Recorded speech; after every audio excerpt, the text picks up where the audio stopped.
It is always the white men who have defined the narrative of this world. Who is the mastermind that's pulling the strings of this chaos? Without doubt, United States. That is the capitalist capital of this world.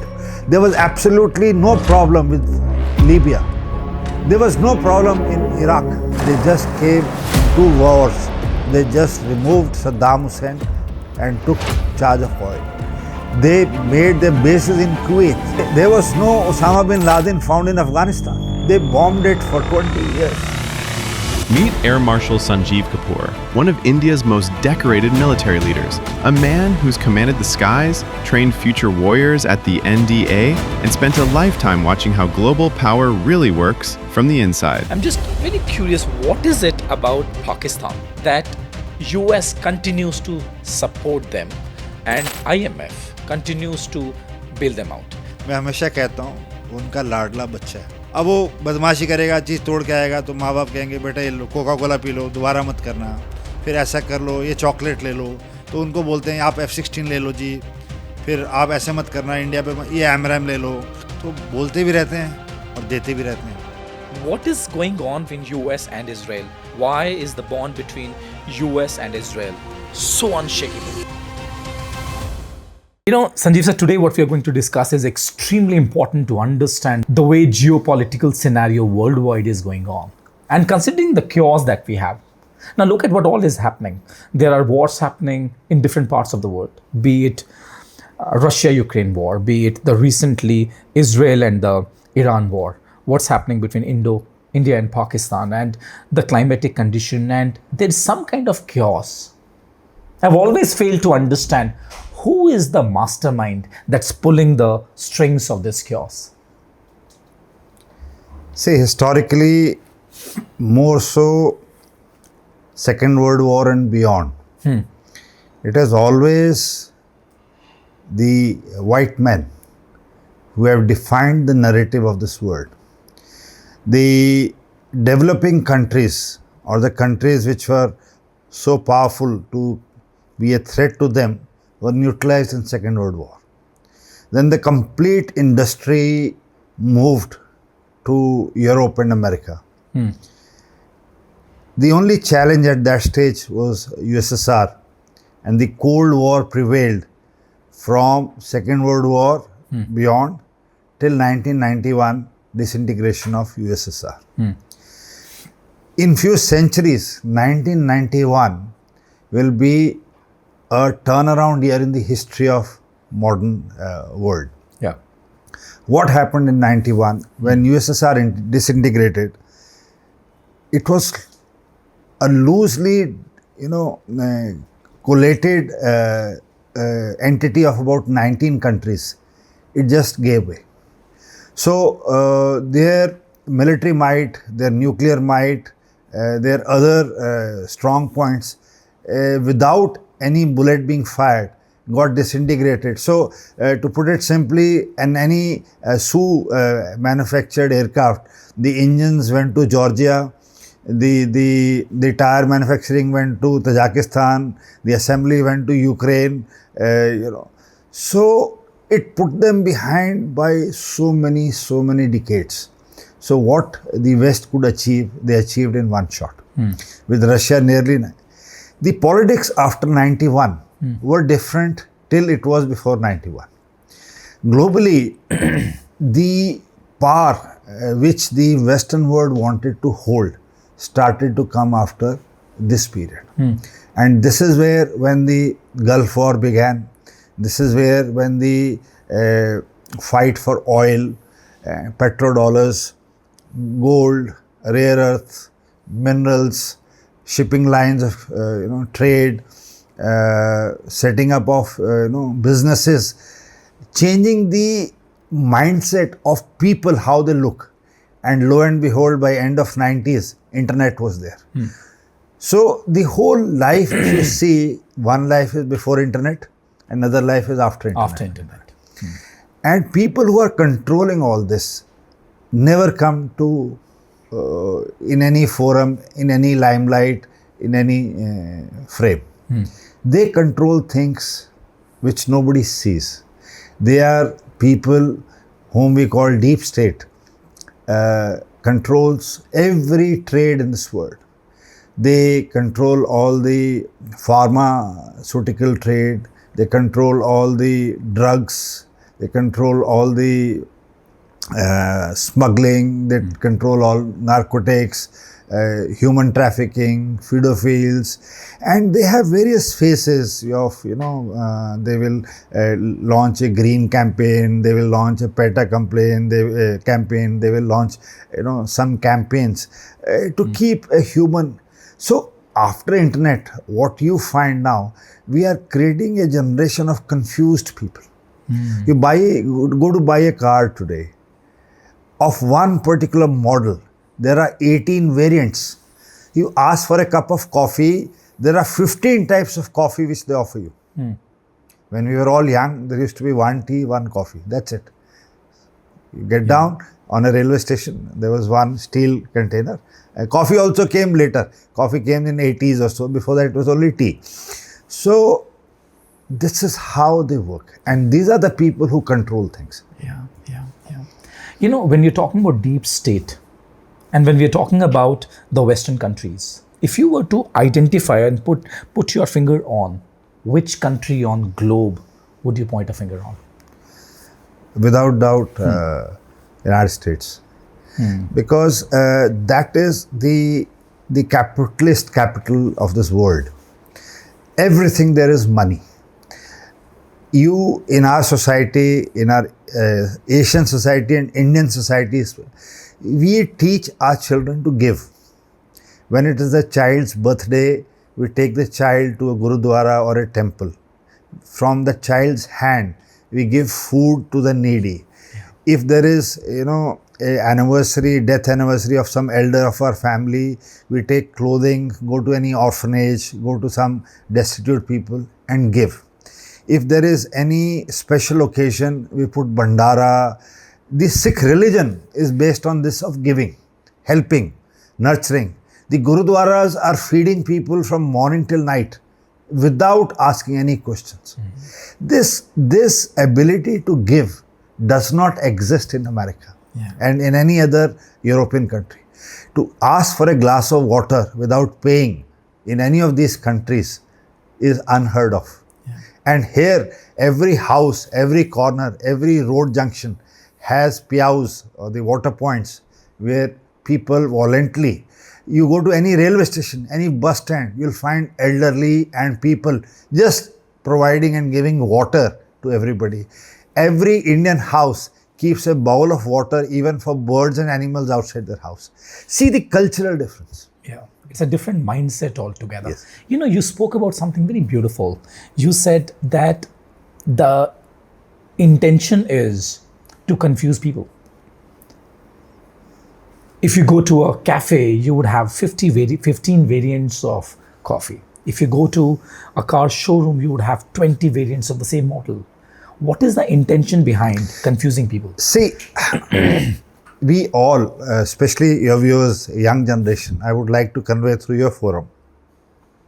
The idea of these, I always give this example.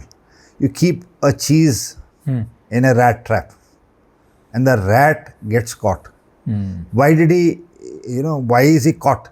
Because he went for a free thing for which he has to make no effort. He doesn't have to pay anything for that. So the cheese is what catches the rat. Exactly the same analogy. Everything what you get on internet today is free. Your Facebook, your Instagram, your Googles, anything, you take Twitter, anything. It's free. But you are the product. So they have caught you. Now, after catching you, there are algorithms. You don't have to do this. Machine learning is so advanced. So machine learning, simple example, you type any mail today, this prompting you. So every word you're writing, the machine is understanding and is completing your sentence. How simple it is. Yeah. You talk anything on the telephone, on your phone is off. But the advertisements will start to come on that issue. You want to buy a mattress, for next 4 days the mattress is at. You have not typed mattress. You're just conversing with your wife Yeah. or your family member that we need to change our mattresses. They'll bombard you with mattresses. So what I'm trying to tell you is that you are being programmed in a particular manner. So what society they want? They want you totally confused, totally, meek, helpless, totally tech dependent, totally unsure of things. And this is the kind of society they are looking at in 1 to 2 generations. It will not happen now. Thereafter, all our generation and above, before us, you yourself or your parents' generation, we knew all the ways to go to any place. We never asked route from anybody. Today, you ask any child to go from place A to place B, he cannot navigate without Google. And at one stage, when he has to be manipulated, this machine will take him to some other place because he only believes in this thing. Rest, he'll not believe that this path doesn't go to this place. And this will not happen on the road, this will happen in life. Because what parents will start to tell the next generation, the child will refuse to believe because the technology is telling him something else and he believes that this is correct. And this is the mindset and the change which is coming in our society today. So would it be a fair assumption to make that without me knowing it, I'm being controlled and manipulated? Absolutely. Till internet came, your life revolved around 15 to 20 people. You can recall. Your parents, 4 or 5 close friends in school, a few friends at workplace or college, and this is where you met, you interacted. Today, you have millions of followers. You have thousands of people with whom you are communicating. Their problems are becoming your problems. But what has happened to these 18, 20 people? They are still there, but you don't have time for them. You are more involved in fictitious identities whom you have never met, seen, interacted ever in person. But you would want to be associated with them. There was a phase when we were all kids, some people, children or some individuals used to write diaries. And if anybody saw anybody's diary, there used to be fight. You have seen my personal diary. Today, if I post something and if that same person doesn't like or comment, I feel offended. How life has changed in this 25 years is what I'm trying to give you these examples. I still keep the diary every time with myself. And what you're saying is totally resonating with me. Some time back I was reading an article. The article was on ISM. And they created a distinction between Expressionism and Impressionism. Expressionism is when you are expressing from your core gifts. And Impressionism is when you are writing something to impress the other person. And in that article, it's so clearly written that every time when you're operating from a space of Impressionism, you are being manipulated and you are being controlled. Absolutely. I'm just wondering, is that how the American soft power looks like? See, all the tech giants are located there. Everything which you are using is located there.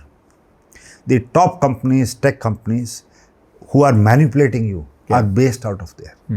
So what I am trying to say is... Any specific company that you would like to... No, I would not name one specific. We all are intelligent enough to realize what we are saying. But they're all based there. Why, the Americans are a superpower today? Because of tech. Now, I'll give you another perspective, Gaurav. Nobody probably has shared this way. In last 1500 years, humans have made large advances in only one field, and that is technology. We have improved and improved and improved on our tech and innovations. And that is mankind. Becoming the backbone for all the industries. But nothing has changed in the core learning. There has been no paragraph added to any of our scriptures, anything to Bhagavad Gita, anything to Guru Granth Sahib, anything to Bible, anything to Quran, anything to Ayurveda, anything to yoga, anything to basic cooking, nothing has been added. So what I'm trying to say is, the humans have just developed one vertical of tech, this thing in last 1500 years. Nothing has been added to our spiritual or so what I'm trying to say is that now the world has realized that this is the way ahead to manipulate and to manage tech. So all these industries which are coming, and say 1500 AD or so, these 5-7 countries, the European countries, which developed the gunpowder and had navies, they're cruel people.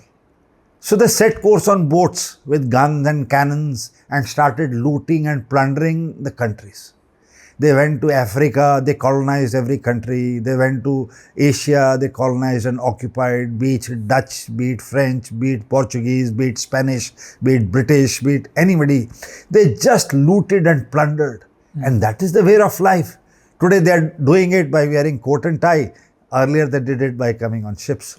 So the thought process remains the same because of the value system. The Asian value system, the Indian value system is different. Their value system is different. To them that is correct. For us that is not correct. So that is. Their soft power is in technology. Their soft power is in the way they share stories. I believe even we have soft power. Yes. Our soft power is in scriptures. Our soft power is in all the scriptural books that we spoke about, right? Be it Bhagavad Gita, be it Quran. We have a way to narrate stories as well. I mean, Indians have been exceptionally great when it comes to sharing stories. What is it that we have not understood? And they understood it so well that they have started to leverage it. There's a saying in Africa, till the time lion learns how to write, it will always be hunter's version. Yeah. So I love this quote. So they were the one who developed the printing press first. They were the one who started writing first. There were Indian scriptures and manuscriptures, but all handwritten, which were burnt by invaders. Nalanda University burnt for 8 months. Ujjain, Takshashila University burnt for 2 or 1 month. They burnt everything. They burnt every scripture. They cut hands of our people who were good in certain artisan or workmanship. Because the Europeans and the invaders were scared that this skill and art should not spread so that their work will stop. They always had vested interest. And you see today, you see the map of this world. You see from one end of Europe till the other end of Russia is much shorter in the map than the width of Africa. Yeah. But how is it portrayed? All the countries which are occupied by white men are huge in size on globe, but actually they are not. So subconsciously, they are targeting every mind that they are better and superior to us. Indian soft power is existent because the world over, we have made a mark for ourselves, be it our cuisine, cinema, movies, geopolitics, Ayurveda, yoga, whatsoever. Yesterday was yoga day. Yeah. So we are appealing the world. None of our neighbors, when they go abroad, tell that I am from Pakistan, Bangladesh, Nepal. They all say I am Indian. Why do they say when they go abroad that I am Indian? Because they know Indians are loved everywhere. We are loved for all these qualities which you just mentioned. But they will never acknowledge it. They'll never acknowledge it. I was reading something. It says that the world knows that it's very difficult to collapse India. However, they have continued to try it. They've continued to collapse India in different shapes and form. I'll come back to India because that's anyways a very, very important subject for us to discuss today. Before that, I'm just trying to understand. You spoke about the mindset of the Western countries. You spoke about the value system, you spoke about the culture that they come from, the capitalistic mindset. Rather than giving, they're always moving ahead to invade or conquer different parts of the world. But what are they really after? Is it oil? Is it control? Is it power? Is it water? Is it Everything. Everything. They have been brought up with the mindset of white supremacy. You read history of America. They killed lakhs and lakhs of red Indians, local inhabitants. You read the history of Africa. You read the history of Australia, Aborigines who were the locals.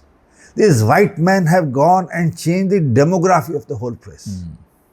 They will never talk about it. They will never ever talk. There was absolutely no problem with Libya. Yeah. They came and bombed and removed Gaddafi and killed him. Yeah. There was no problem in Iraq. They just came in 2 wars. They just removed Saddam Hussein and took charge of oil. They made their bases in Kuwait. There was no Osama bin Laden found in Afghanistan. Yeah. They bombed it for 20 years. What is this? This is white supremacy in another form without saying it. You know, one of my teachers, he used to tell me that every time when you look at the world, what is the first thought that comes to your mind? And whatever the first thought is, based on that, either you are going to invest on army, or you're going to invest on religious places, or you're going to invest in hospitals, you're going to invest in educational institutes. I'm not surprised that they've got 800 army bases all over the world. See, they want to control the world, and military is the last option.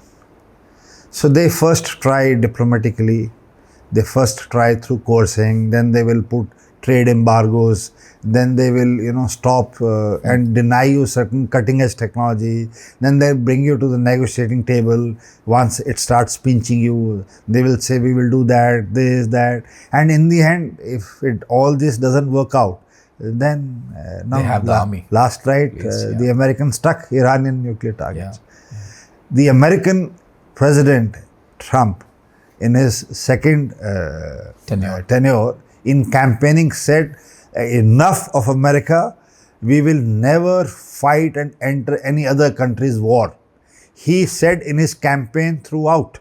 Yeah. And lo and behold, in 7 months after becoming president, last evening, American B-2 bombers dropped bombs over Iranian nuclear sites. What does it tell you? Yeah. The same question that you asked is answered in these 2 sentences. Yeah. So how should we look into that? Should we look at this is the supremacy of the strong men? Because if you look at worldwide, right, we have got Trump on one side, we have got Putin, we have got Modi here. And if you look at all these people, they're considered to be strong men. Is it the weak system that we are moving towards? Or is it the supremacy of these all strong it is men? mix of both. We are creating confused people. Yeah. Globally. It's not, it is globally. So people who are manipulating you in 2 to 3 generations will have total robos. You will be told you have 3 grams of protein, so you'll go and take a tablet of 3 grams of protein. You will be told that you have this much of water, it's an ml. You would be like a machine. There will be human machines and there will be artificial machines. Both would be controlled in 3 generations, that is my guess from now. Because the process has begun. This machine learning, this artificial intelligence will overtake humans. It is so scary. It is scary. It is scary. The humans are creating a monster which they would not know how to control. And people who will control them are seated there. So we, as of this stage, are totally going on technology. But this has got, and I told you, nothing new has been invented, ever. It is only in this front that we are, and this would lead to human downfall. And the manipulative people over the, you see our young generation today. They have, a Bluetooth device in their ears. Most of them have glasses Yeah. because they are in screens. Most of them are typing with both the thumbs, and they are looking, multitasking, and totally unsure of most of the things. Yeah. I remember one of my initial visits to Singapore. And I was traveling via white MTR. And I realized the moment I got into that train, I realized that everyone is stuck with their mobile phones. Nobody's looking here and there. I mean, not even a single smile that you can offer to another human being. And there you wonder if you're traveling amongst machines, as you said, the human machines, or you're traveling with human beings. That's a big question mark. Coming back to what you spoke about, and when we were talking about the strong men and the weak systems, can you drop some parallels between what happened post World War II and what's happening right now? There are some parallels. It seems like a role play which is going on. See, the fight from 1945 till 1991 war between two superpowers, Yeah. USSR and America. Yeah. Things started to change after 91. Today we have China, which has emerged. I'll Gaurav, give you another example. What happened in complete 1800s, in the 19th century? The British started looting and plundering everything. One estimate says that in today's value, 14 to 15 trillion dollars worth of reserves was looted from India and taken to England. And they call it a poor country. Poor country. They looted, plundered, so all these railway lines, the things, highways which you see which the British made, was basically connect those places where there are reserves, be it cotton, wood, oil, coal, all reserves, metals. They used to take it to these coastal areas, put it on the ships and take it to their country. Why? Because there was only one global factory at that time, that was England. So England was the manufacturing hub of the world, and it needed raw material, and people, of course, used to go from all across in India also to work in their industry. And that's how they became a power. For most of the ills of the 19th century, the Britishers are to be blamed. For every chaos in the world, if you read history, it is the Britishers who have left, something behind there, which has led, be it Arab Israel, be it Africa, be it India, Pakistan, be it Korea, be it China, be it Japan, anywhere, you just see anywhere. So this thing now coming to 2025 or last 15 years, from England, this thing has now shifted to China. China is the global factory of the world now. Most of the things are manufactured there. So what is China doing? It is grabbing all the raw material from the world.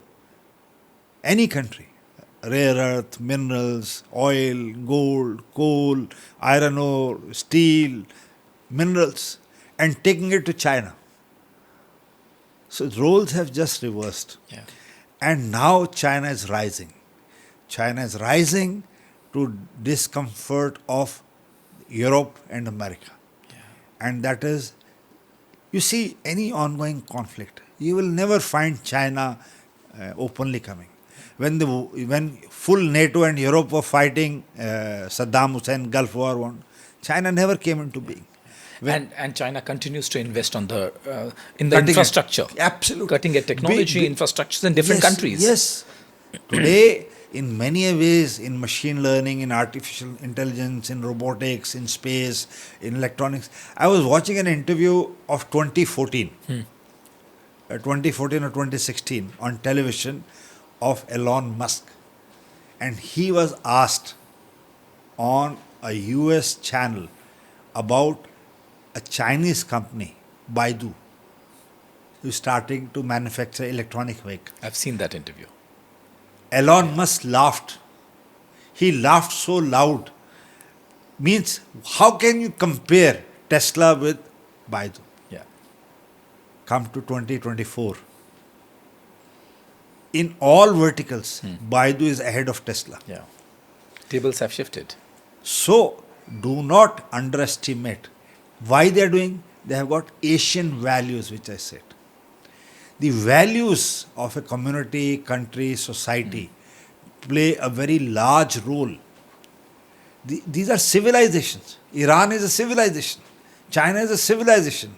India is a civilization. Egypt is a civilization. Empires come and go, Gaurav. Civilizations always stay. Civilization thrive, as you said. Yes.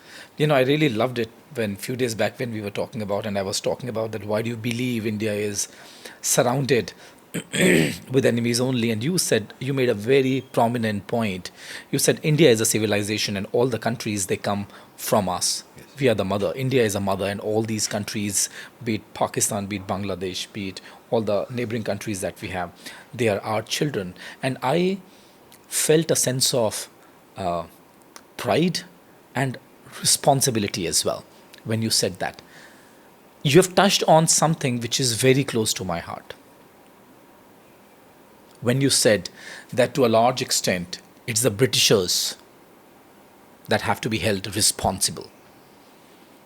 I remember one of my visits to London, and I was having this conversation. And the way this gentleman, this Britisher, was talking to me, talking from a space of supremacy. Probably because he knew it that they have ruled over India for so many decades. But what you're talking about is that they plundered India and took back 14 to 50 trillion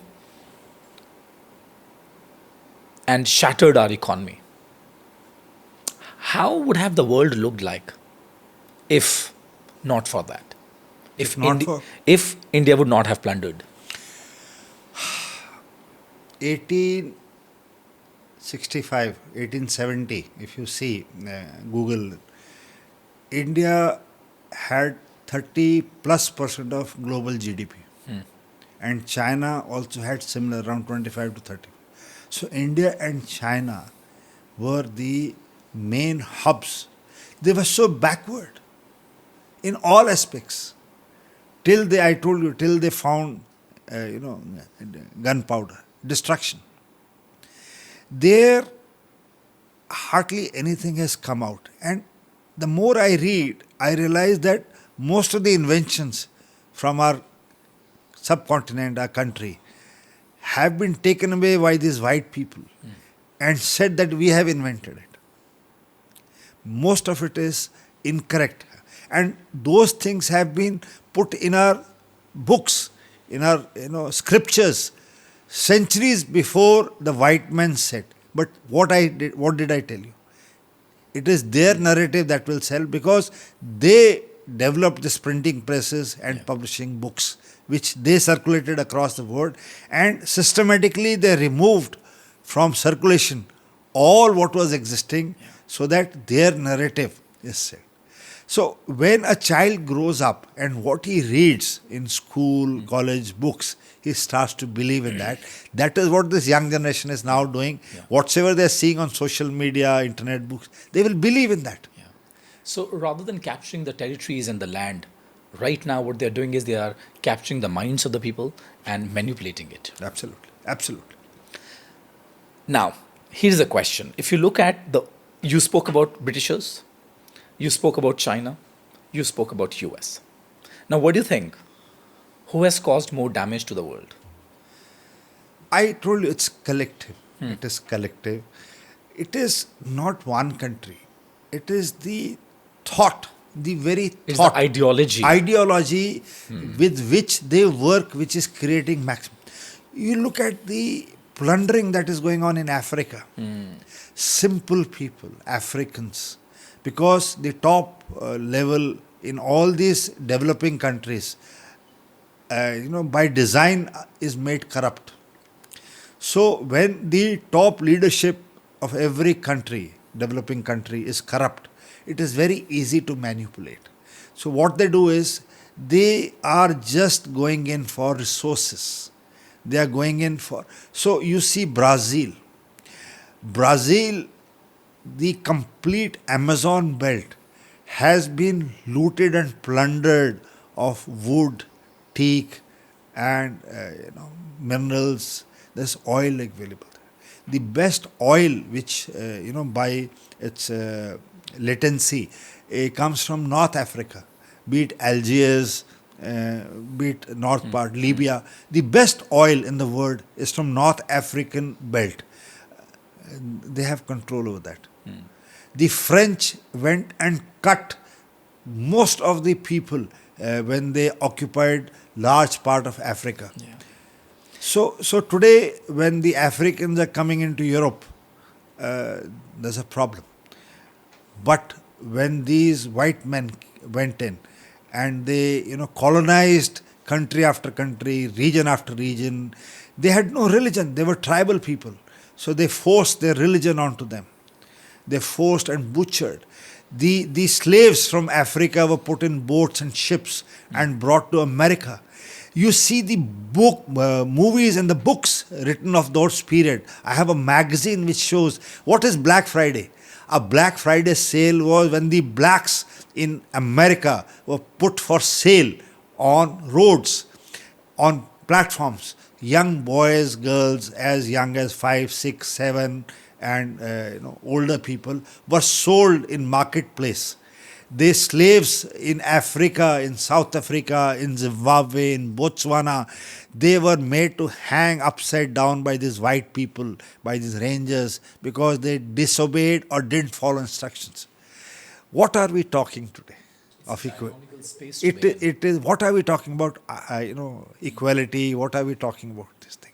Audacity to say that we are privileged whites, right? And still we have the mindset where we'll bow down in front of whites. It is our people, Gaurav, people of Indian and Chinese origin, who are working behind the scenes in all these high-tech IT companies, be it Microsoft, Google, OpenAI, you name a company today. The backbone. You take 40% scientists are of Indian origin in NASA, in SpaceX. The top surgeons are of Indian origin. The top, economists are of Indian origin. The top CEOs of all the global companies are of Indian origin. So, one is you spoke about French, and I found it, the few days back I was reading about French, and I found it very interesting that they don't have a religion. So I'm not surprised that they don't have. I'm assuming that what religion has done to India, the very core of any religion that we have, be it Hinduism or Islam or Christianity, I think the core is why we take pride in saying that India is a secular country, because we got our values from there, and all the religion, they speak about oneness. Now, what do you think, why, despite knowing this, we as Indians continue to consider Westerners and Britishers better than us? Either is it the ignorance, or is it they are too much concerned about their own growth, the money that they are making, the cars that they are driving? Why would they do it to their own countries? See, they subconsciously want you to feel inferior. If you start yourself doubting your own capability, there is nothing better your adversary can get. So you are a disposable commodity for them. They have ruled over this region for centuries. Subconsciously, a white child. I'll give you another example. You take a 4 or 5-year-old Indian boy or a girl in any home, you go. That boy will be meek, shy. You call that boy, he'll run, hide behind a curtain. You call him, no. You say, he'll just, very... you call a 5-year-old white, British or European or American child, confident. He'll come. Hi, my name is Peter.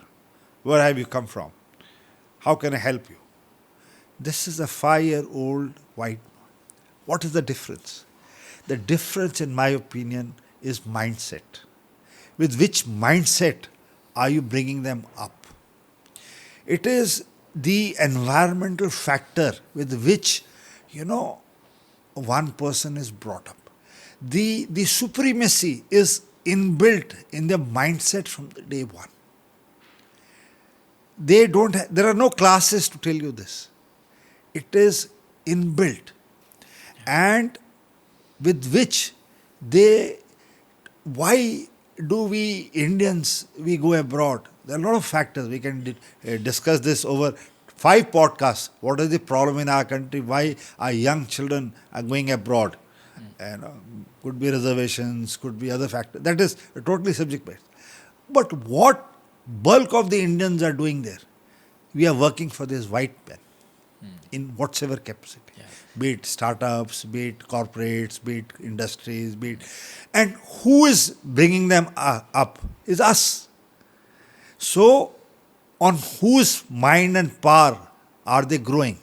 So, any white man on 15th of December, he'll put his coat in his office in US or UK or Europe, anywhere. I'm going for Christmas holidays. He'll go take a yacht, go to Caribbean, he'll go to some fancy island globally, he'll lie in the sand for 1 month, he'll party New Year's Eve. Here, Indians who are working for him are on overtime basis, working takadak in Christmas holidays and New Year holidays. When he comes back, he's very happy. Okay, you've done a wonderful job. Here are another $500 increment for you. We are happy. What he has done is, they know how to take work out of us. And that they have been doing. Till as a nation, as a society, as this thing, we come back to our olden glory. We will continue to be exploited as a community, as a nation. That's my take. And what I'm also listening is that narrative is not only the way you treat others and unconsciously give them a message. It's not only what you tell them and what you spread in the world. It's also the thought process through which you interact with each other. Absolutely. Are you operating from a space of equality, or in your mind, you're operating from a space of supremacy, and through the choice of the words, you're manipulating them again? Absolutely. Another superpower which is there in the world that I continue to hear about. In fact, few days back, I was listening about the bomber that you spoke about. Now talking about that how US has supported Israel. Why is the bond between US and Israel so unshakable? See, again, if you read history, I read history a lot. For benefit of your viewers, why do you have to read history? In a game of cricket, when you appeal for LBW, the replay starts from the time the ball leaves bowler's hand. It drops on a pitch, it takes a trajectory. What defines the trajectory is the way the ball is left. So this way the ball is left is history. What is the present situation is the tip on the ground. What path it will take will define from where it is coming. That is why it is very important What to a know. beautiful analogy. Thank you. It is very important to know history. It's very, very important to know history. Now, what was your specific question? This B-2 bombers is right. So what happened is... And the bond is why the bond why? so unshakable. So, if you see, the British promised the land of Israel thrice to 3 different countries. You would have read about it. Yes. In the end, in 1948, they left it in a confused state. Yeah. Same is the case with what happened between India and Pakistan. The more I read, I find Pakistan is a creation by the Americans and the British. Britishers. They wanted an area which they could control and manipulate to check, USSR at that time, to have an access to Central Asia and Africa, and to have, way to the Persian Gulf. So that is why they wanted to create Pakistan. So they chose the line of religious this thing. And Radcliffe, a white man who has never been in this country, who has no idea, who has never come here, was sent to partition India and Pakistan. A civilization of centuries of that white man came and in 15 days drew some lines and went back And that is how our country was divided. It's sad. Now coming specifically to your question of Jews, everything in America, the complete industry, the top industrialists, the top stockbrokers, the top people in each walk, be it a doctor, top scientist, are Jews. They're very intelligent people. They're very enterprising people. And that is why the Nazi Germany and all, any good community, when it starts to rise, it is to be clipped. So that was it. But in America, if you have talent, you get space to grow, and they have grown there. So somewhere they have their roots back here to their land. And look at Israel. Each and every person has to serve the armed forces. The kind of damages which the Iranian missiles are doing and the cluster bombs are doing last 3 days, when I'm saying their hospitals have gone, their infrastructure, the stock exchange has gone, 5 to 7 of the key cities including Tel Aviv has been bombed. There has been no protest. There is no opposition crying on the television. Every Israeli citizen is coming on the road to do Shramdan, self-service, help to remove the rubble, helping the administration to clean up. And they'll all help to build it up. That is a community. So the bond between the Americans, because if you recall, during the first Trump presidency, he is the one who shifted the capital to Jerusalem, the embassy. The US embassy in the Trump one was shifted to Jerusalem. Now Jerusalem is a contested place. Yeah. But he has got such a soft corner. Now coming to this conflict, Netanyahu has been asking Trump. Netanyahu himself has got a lot of issues in his own country. People are gunning after him, be it judiciary, be it students, be it his own opposition. Yes. But with 7th October happening, they are all quiet, because they know that the country has to first take care of external problems. So Hamas war, Hezbollah war, then they fought in Syria. They are fighting at 7 fronts today, Israel. 7 fronts, be it Houthis, be it militia around, Lebanon. Now Iran. So the Americans have been helping them, tacitly, but openly last night, they came into play. Yeah. America will traditionally, because their arms and ammunition is selling. Every weapon which the Israelis are using, be it air defense, iron domes, David sling, arrow, whatever you may name, bombers, F-16, F-35, everything. F-16, they're all Americans. Yeah. The ideologies that I'm listening right now from you, they're different ideologies. And yet the bond is so strong. They support each other. So what is your take on 9/11? Was it from Osama bin Laden to challenge the US economy, or was it to justify the new empire from the US perspective? See, it was, if you look, all this Al-Qaeda is created by CIA. So the intelligence people created these monsters. Now they have grown big.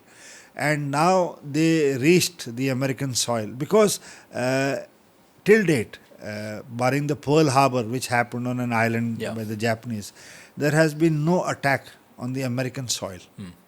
So 9/11 was the first such act on mainland America. So first time, their buildings were stuck.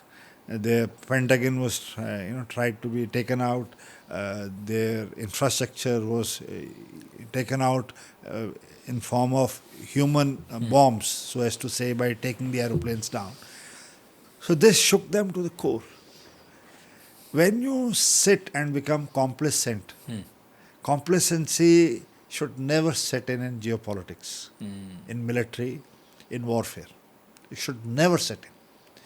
This operation has just finished, Sindoor. I'm sure both sides would be now working Because you have to be ahead of the curve. You cannot be behind the curve. And no two wars are same. No two conflicts are same. So you are seeing now, each war, each conflict is different. You have to evolve. More and more conflicts are going to be non-contact conflicts. And earlier, once in a while you used to hear something is hacked or some virus has come. Today, the warfare begins with cyber attacks. So it takes out your, grids. It starts nothing. You don't have to fire a bomb. Your communication grids, your electrical grids, your radar grids, these things are hacked by the cyber warriors. So this is a new warfare that is. So would it be a fair assumption to make that today the wars are less with the bombs, more by manipulating the mindsets of the people? Begins with manipulation. It's less about the territory and more about the cyber attacks. So should we be mindful of the hackers or the soldiers? See, today the armed forces, we call them scholar warriors. Scholar warriors. Yes. Wow. What happened earlier, you need brute strength. A soldier had to be physically tough to endure anything that comes at way, because he had to conquer hills, mountains, rivers, physical putting of the country flag to take that area. Somewhere in last 20 years, we realized after Gulf War that tech has started to play a role. And it is, like I told you, it is advancing so fast that you have to keep pace. Not only has it to be physically so strong, because still the victory is measured by foot. Till you put your own flag on ground, on that hill or on that feature, the territory is not yours. For so that you need... We still need boot on ground. Boot on as ground. much as we need the hackers. Yes, absolutely. In our army. But who will support him? The guy who is fighting with his weapon today is having an head-up display with picture through satellite of what is behind in that building and what the drone he is guiding through his goggles to take out the target ahead. Wow. And he still has that gun in his hand.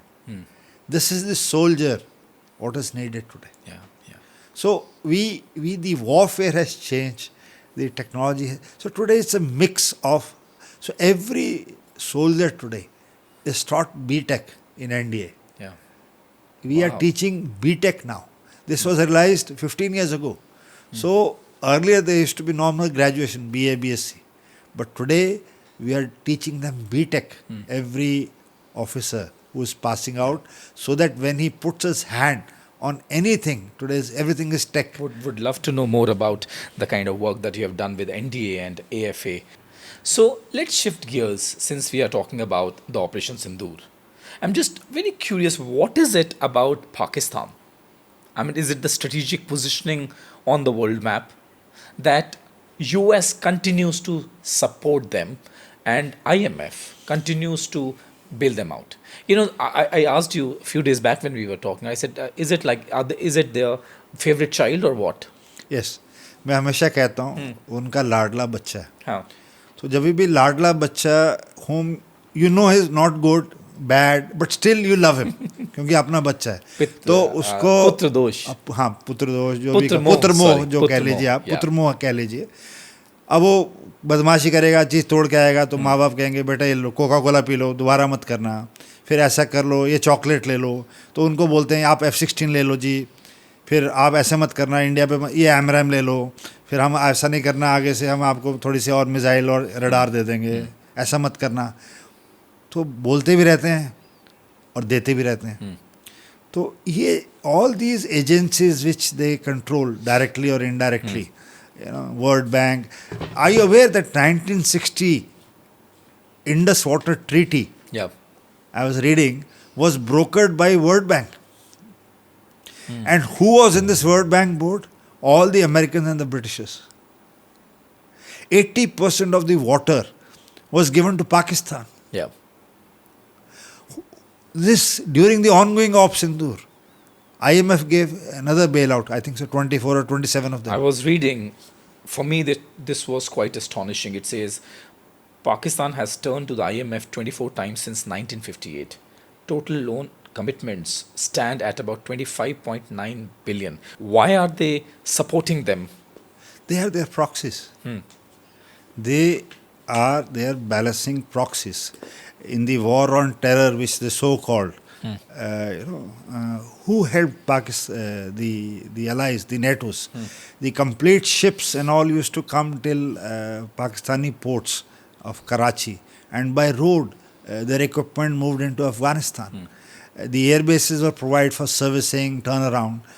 The Noor Khan Air Base, which we just struck in this, has a huge American complex. So they freely operate as a satellite base of theirs. So they have एक वो कानपुर में ना मिठाई की दुकान में हर जगह बोलता हूँ, उसके बहुत मशहूर है, उसका नाम है ठग्गू के लड्डू. तो उसकी एक टैगलाइन है कि ऐसा कोई सगा नहीं जिसको हमने ठगा नहीं. So this tagline fits Pakistan beautifully. ऐसा कोई सगा नहीं जिनको इन्होंने ठगा नहीं. So geopolitical scenario is not about friendship, it's about strategic utility. It is interests and interests. So what is it that we don't know? The way they are able to create that narrative and storytelling, that they know that it's a trick, and yet Yes. countries continue to support them. Yes. Now look at this. The complete protests in Pakistan are going on supporting Iran. He's a Muslim brother. This thing, we should stand in solidarity. Large amount of rallies are happening across Pakistan in support of Iran. But at the same time, Asim Munir is having meal with Donald Trump. 4 days he was in US, has a lunch with the president, and has offered, I was reading somewhere, offered his support and basis to Americans to attack Iran. This is Pakistan in short. Considering what's happening right now, be it what's happening in Middle East, what's happening in Russia, Ukraine, what's happening in India, Pakistan, what's happening in Iran and Israel, do you think this is the start of World War III? See, it may lead to that direction. If things go out of hand, if Russia and China decide to join full-fledged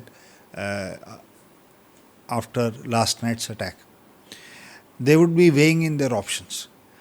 But these people are smart. They are not fighting directly.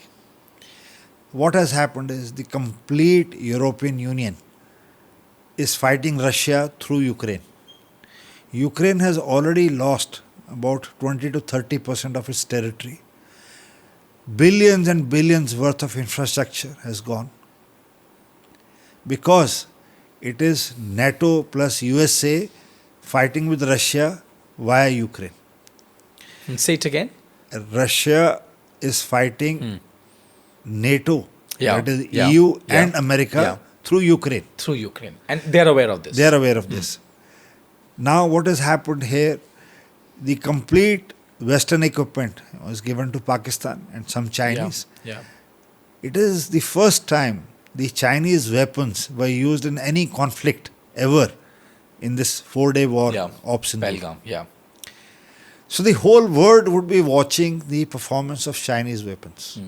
Be it the Taiwanese, be it the Japanese, be it the Filipinos, be it the Russians, be it the Americans, us of course. So how did their weapons perform? You may take any claim. Like I always say, every narrative in Pakistan is manipulated. And jokingly I said the other day that if there were no live coverages of any matches, Pakistan would have told all its public that they have won all matches against India. They won all the matches, And the public would have believed. So there is narrative building. The specific question of yours, how this will unfold and may lead to World War III. The things are quite hot at this stage because the unrest is by design. I'm not sure, which I think so is, but the complete unrest, especially in this, and we are lucky that we held our hostilities after 4 days. If it was not for this reason, we would have been also sucked into this kind of skirmish. The wars earlier were short and swift wars. The wars earlier were such that the international community had a saying, and on the pressure of large number of countries, each country decided to halt every war or a conflict. The world body is gone. The United Nations is near defunct. Nobody listens to them today. So any amount of request, or a directive coming from their end is not followed. So there is a loose kind of a thing going on to see and weigh all options. The European defense industry is also priming up, because of threats from Trump and other reasons. The Europeans have realized that they need to support themselves. They have realized that with this Ukraine conflict, that they have to be self-sufficient, not dependent on every country. The energy which the Russia was providing to Europe to a large extent has been stopped. So they are realizing that everything is becoming expensive in Europe. So any person who's traveling now to Europe would have realized that 5 years ago things were much cheaper, and after the Russia-Ukraine war which has started, everything is expensive in Europe. Why? Because of energy. You are getting cheap energy through underground pipelines from Russia, which they bombed and stopped. So I don't know where is it leading. And here's the last question. How should India prepare itself? Absolute, no doubt that we have to be Atmanirbhar.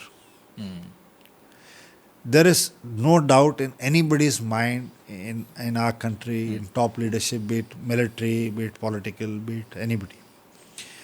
The path to Atmanirbharta depends on a lot of factors.